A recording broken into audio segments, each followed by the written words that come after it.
search resumes for flight MH370 by Ocean Infinity. And also, Trump signs executive order on healthcare costs transparency.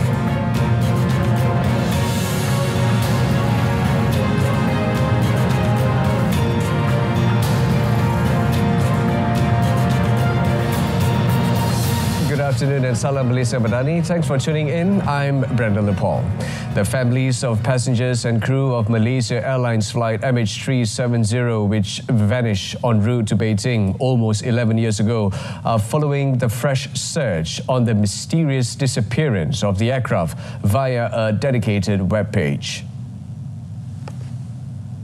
It was widely reported that a British marine robotics company, Ocean Infinity, has launched what is expected to be the final search for the ill-fated flight.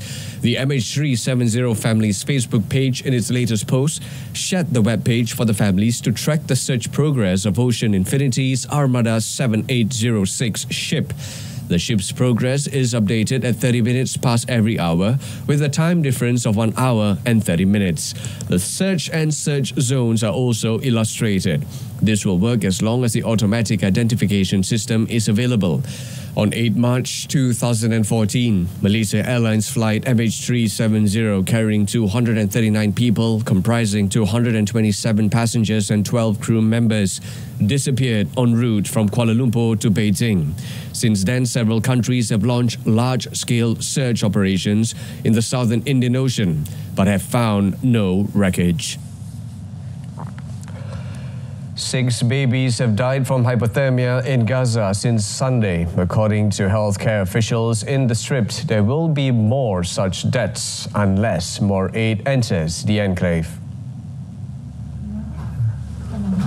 The medical director of the Patient's Friends Benevolent Society Hospital, Northern Gaza, Dr. Said Salah, warned of a disaster in the rising number of babies suffering from hypothermia as they try to survive winter conditions in the Strip. In the past 2 weeks, 8 babies with hypothermia were admitted to the medical facility in Gaza City. Of those, 3 were admitted to the intensive care unit and 3 others died within hours of arrival. The coastal territory experiences cold, wet winters with temperatures dropping below 10 degrees Celsius at night and storms blowing in from the Mediterranean Sea. The last few days have been especially cold. Over in the US, President Donald Trump said on Tuesday that Ukrainian President Volodymyr Zelensky wants to come to Washington later this week to sign a critical minerals deal that is central to Kyiv's push to win U.S. ongoing support of its war with Russia. Sources said the visit is scheduled for Friday later this week. Trump also told reporters there needs to be some form of peacekeeping troops in Ukraine if an agreement to end the conflict is struck. The U.S. and Ukraine have agreed terms on a minerals deal, which comes after a war of words between Ukrainian President Volodymyr Zelensky, whom Trump last week called an unpopular dictator who needed to cut a quick peace deal or lose his country. Trump's rush to impose an end to Russia's war in Ukraine has stoked fears of far-reaching U.S. concessions to Russian President Vladimir Putin that could undermine security in Ukraine and Europe and alter the geopolitical landscape. It was not immediately clear whether the agreement carries any specific U.S. security guarantees that Ukraine had sought, or if Washington has committed to sending additional military aid. In another development, United States President Donald Trump signed an executive order yesterday aiming to impose price transparency on healthcare costs. According to the order's text published in the White House website, historically, healthcare prices were opaque, which benefited hospitals and insurance companies at the expense of patients, employers, and taxpayers. Anybody have any question on price transparency? It allows people to go out and negotiate and price, and you're not allowed to even talk about it when you go into a hospital or see a doctor. And this allows you to go out and talk about it. And it's actually one of the biggest. There's a couple of people that actually going back a long way that feel that are real pros in the industry feel this is the biggest thing you can do for cutting prices. The Secretary of the Treasury, Secretary of Labour and Secretary of Health and Human Services are in charge of implementing and enforcing the transparency regulations. This includes ensuring the disclosure of actual prices, standardizing pricing information, and updating enforcement policies. Over in Iran, Russian Foreign Minister Sergei Lavrov met with Iranian President Masoud Pezeshkian on Tuesday while on a visit to Tehran. During his one-day trip to the country, Lavrov also discussed regional and bilateral topics with Iranian Foreign Minister Abbas Araghchi. His visit comes a day after the United States imposed a fresh round of sanctions targeting Iran's oil industry, the Islamic Republic's main source of income. US President Donald Trump seeks to bring Iran's crude exports to zero to prevent the country from obtaining a nuclear weapon. Lavrov said he was sure that diplomatic measures were still on the table when it came to resolving issues around Iran's nuclear program. Moscow and Tehran have angered the West by developing stronger defense ties since the start of the Ukraine war in 2022. Ukraine and its Western allies have accused Iran of supplying Russia with weapons for use in the war, allegations Iran has repeatedly denied. Elsewhere, British Prime Minister Keir Starmer said on Tuesday he would host a number of world leaders over the weekend while defending a government decision to increase defence spending. And I am hosting a number of countries at the weekend for us to continue to discuss how we go forward together as allies in light of the situation that we face. Starmer also said he had spoken to French President Emmanuel Macron earlier on Tuesday following his return from Washington, where he met United States President Donald Trump. Starmer said on Tuesday that an increase in defense spending would maximize British jobs and growth and described it as an opportunity to rebuild the country's industrial base. He had earlier pledged Tuesday to boost defense spending to 2.5% of the economy by 2027, and uncertainty reigns over US President Donald Trump's commitment to European security. We will make sure this investment... South Korea's suspended President Yoon Suk-yeol defended his decisions as lawful and necessary to protect the country in his closing statement during the final argument at his impeachment trial on Tuesday. Yoon faces being removed from office less than 3 years into his 5-year presidency if the court upholds Parliament's impeachment, which accused him of declaring martial law on 3rd of December with no justifiable constitutional grounds. He insisted that the purpose of martial law was to inform the public of the national crisis South Korea is in. Yoon said he never meant to impose full martial rule, instead arguing he intended to warn of the opposition Democratic Party's abuse of its parliamentary majority. He also denied having acted out of personal interests, saying it would have been easier to just wait out the rest of his term. The justices are expected to take days to rule on whether to remove him from office or reinstate him. The ruling date hasn't been announced yet. If Yoon is removed, a new presidential election must be held within 60 days. In other news, the Ministry of Health of Saudi Arabia has stressed the necessity of receiving the meningitis vaccine for those intending to perform Umrah during Ramadan. The Saudi press agency reported that this is part of efforts to enhance preventive health measures and limit the spread of infectious diseases. The ministry highlighted the importance of getting vaccinated at least 10 days before traveling to Umrah to ensure the required immunity is achieved. He noted that individuals vaccinated within the past 5 years do not require a booster dose, as the vaccine remains effective throughout this period. It also urged individuals to book an appointment to receive the vaccine at adult vaccination clinics, underscoring the importance of adhering to preventive measures to ensure a safe and healthy Umrah experience.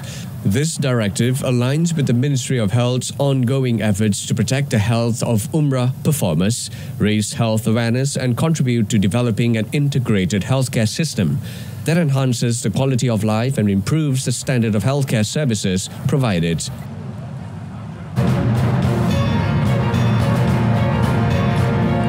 Indonesians' concern of Danantara Sovereign Wealth Fund transparency. That and more coming up next. Stay tuned. Indonesians in the capital Jakarta on Tuesday expressed caution and concern following the launch of a new sovereign wealth fund. At a lavish ceremony, Indonesian President Prabowo Subianto formally launched Daya Anagata Nusantara Indonesia, or Danantara Indonesia, which is expected to manage more than $900 billion worth of assets. The funds are aimed to help drive development in Southeast Asia's largest economy and fulfill Prabowo's promise of boosting growth to 8% from about the current 5%. Danantara will hold government stakes in state firms and is intended to operate like Singapore's investment arm, Temasek. But it faced criticism from thousands of student protesters last week. Protesters had raised concern over potential mismanagement as it took its initial investments from mass budget cuts across the government. Prabowo, however, has pledged transparency in the fund's management, saying Danantara could be audited anytime by anyone because it is owned by the people. In Germany, election winner Friedrich Merz on Tuesday ruled out a quick reform to Germany's state borrowing limits known as the debt brake and said it was too soon to say whether the outgoing parliament could wave through a massive military spending boost.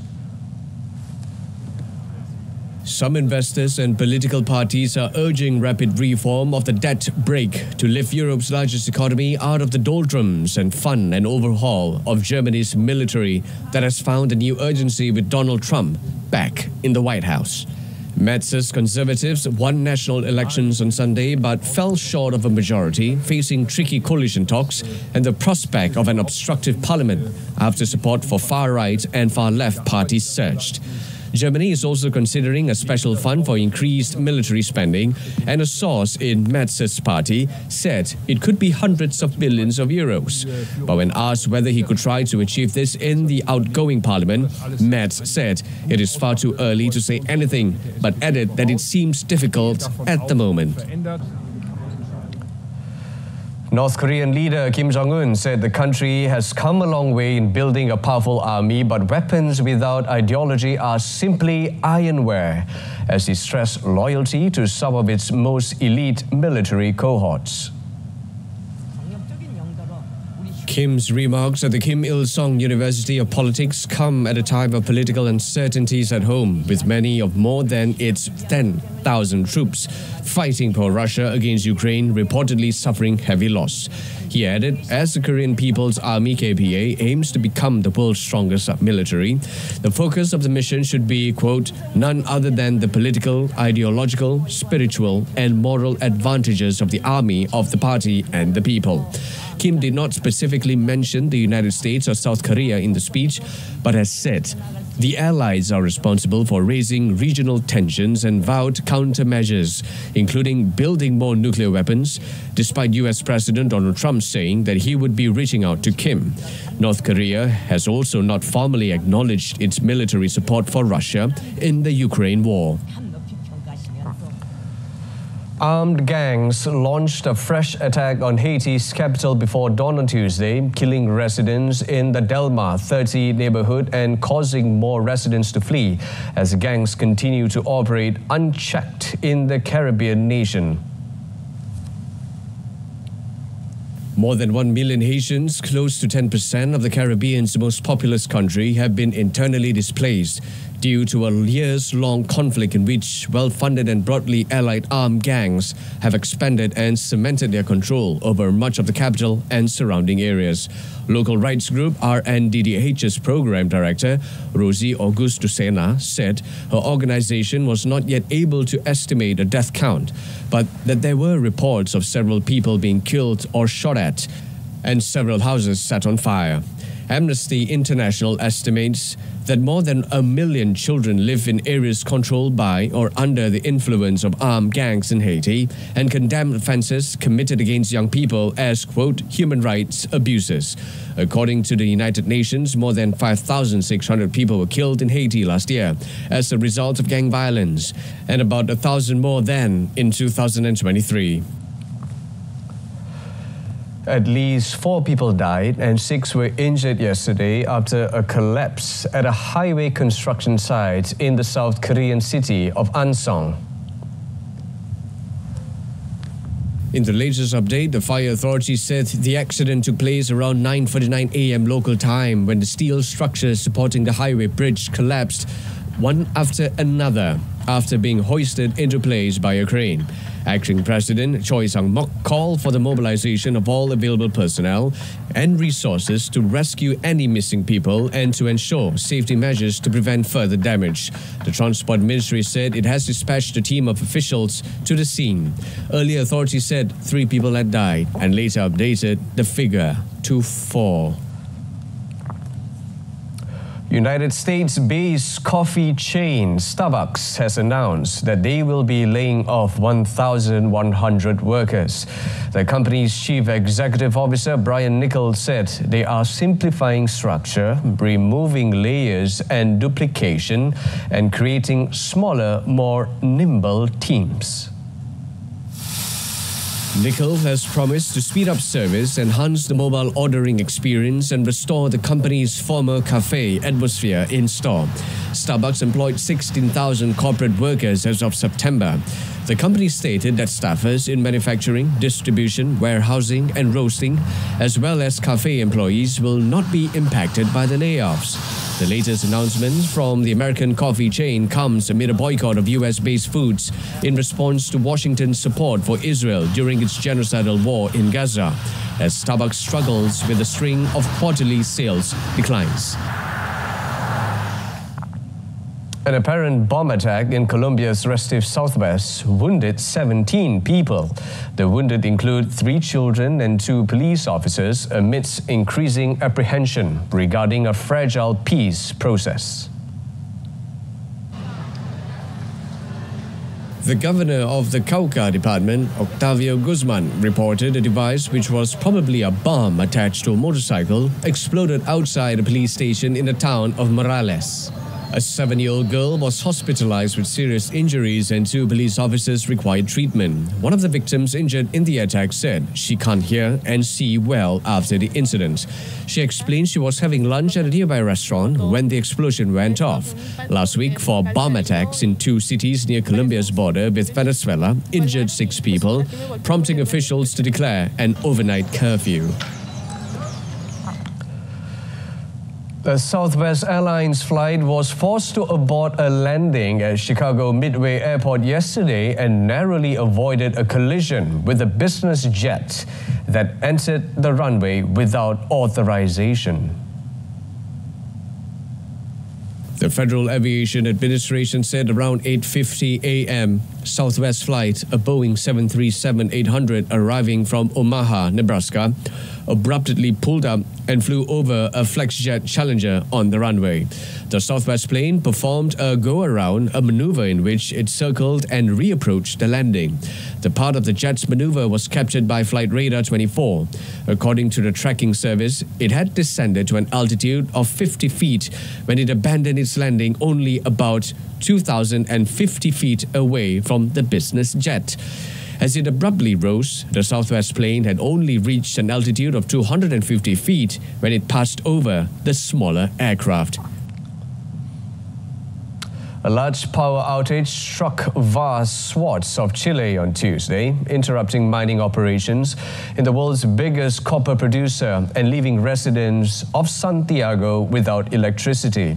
Areas from the mining-intensive north to the central and southern regions that are home to most of the population, including capital Santiago, were affected.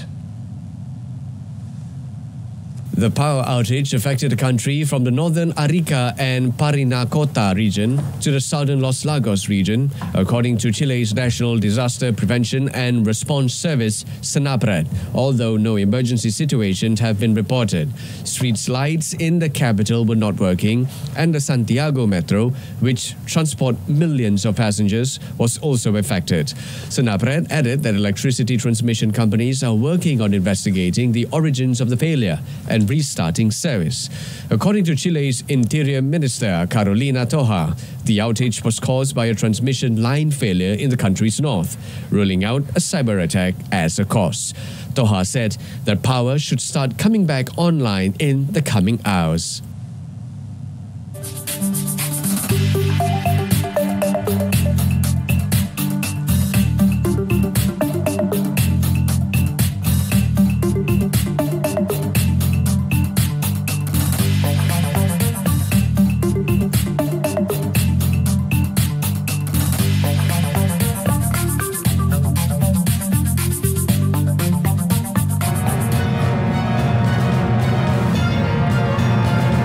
Still to come in sports, Ronaldo on track to 1,000th career goal.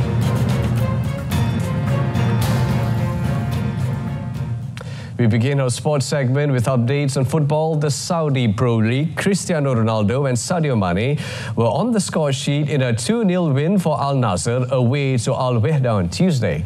The Portuguese keeper headed at their opener just after half-time with his 17th goal of the current league campaign, which sees Ronaldo overtake former Real Madrid teammate Karim Benzema in the race for the Golden Boot.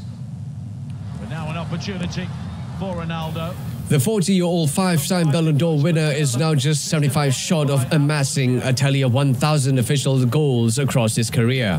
Ronaldo leads the SPL scoring list with 17 goals this season, one ahead of Al Ittihad's Karim Benzema. Senegal's Sadio Mane would add a second from the penalty spot deep into added time to wrap up the 3 points for the visitors after an Al Wehda defender was adjudged to have blocked a Ronaldo free kick with his elbow. The victory moves Al Nassr up to third in the table with 47 points, ahead of Al Qadsiya, who lost 4-1 against Al Ahly on goal difference.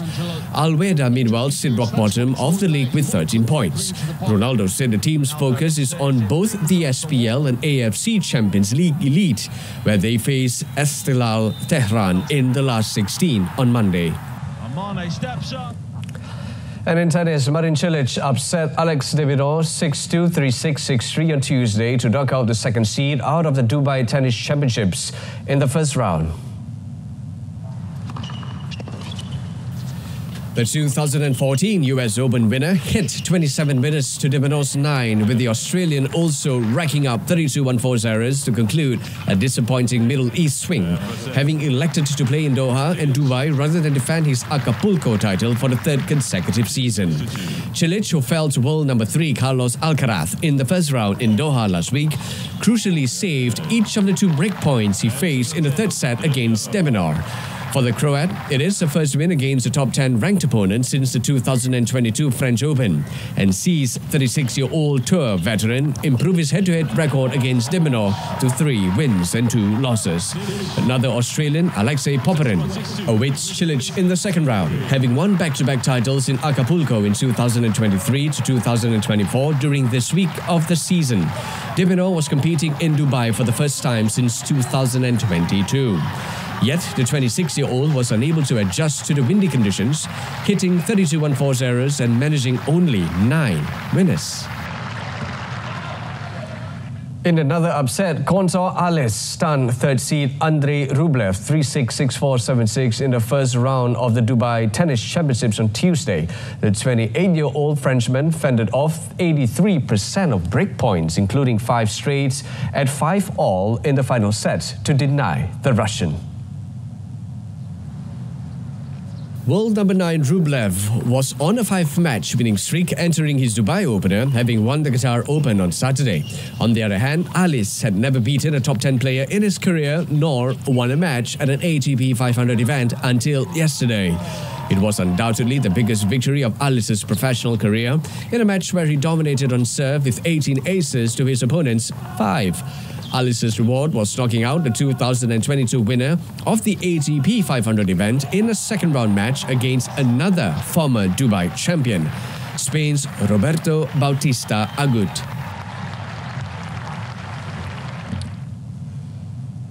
Final item on motorsports, Max Verstappen took Red Bull's new RB21 race car out for a spin for the first time on Tuesday on the Bahrain International Circuit.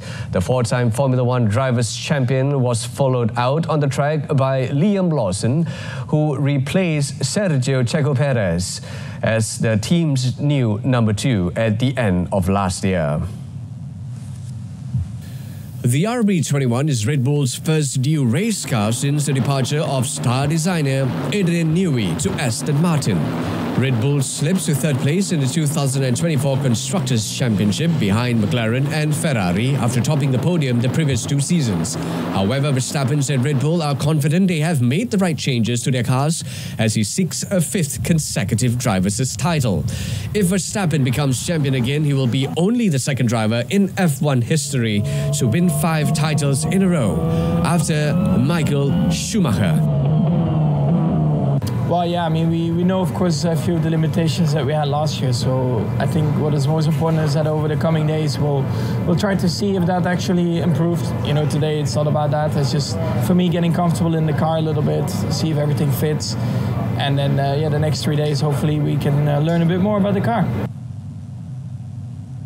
Laungan keramat terus dinyanyikan. Hobeng Jang Hobeng membakar semangat sang rusa dalam berdepan sang helang merah yang terbang tinggi memburu mangsa. Rabu 26 Februari, Negeri Sembilan FC bertemu Kedah Darulaman FC 8.30 malam di saluran OK dan saluran Sukan RTM. Saksikan juga secara penstreaman langsung di RTM Click. In 2025, Malaysia proudly leads the ASEAN community into a new era of unity, growth, and opportunity. Together with 10 Southeast Asian nations, Malaysia is driving progress in trade, innovation, sustainability, and tourism. Explore the best of Malaysia, from its stunning landscapes to its rich cultural heritage. Be part of global events, business summits, and exciting festivals throughout the year. Join us in 2025. Discover new connections, celebrate unity, and experience the future of Southeast Asia. ASEAN Malaysia 2025. Together, we rise. And that's it on World Today. In our top story, search resumes for flight MH370 by Ocean Infinity. I'm Brother Paul Blaise Madani from the river to the sea. Palestine will be free. Thanks for watching. Take care.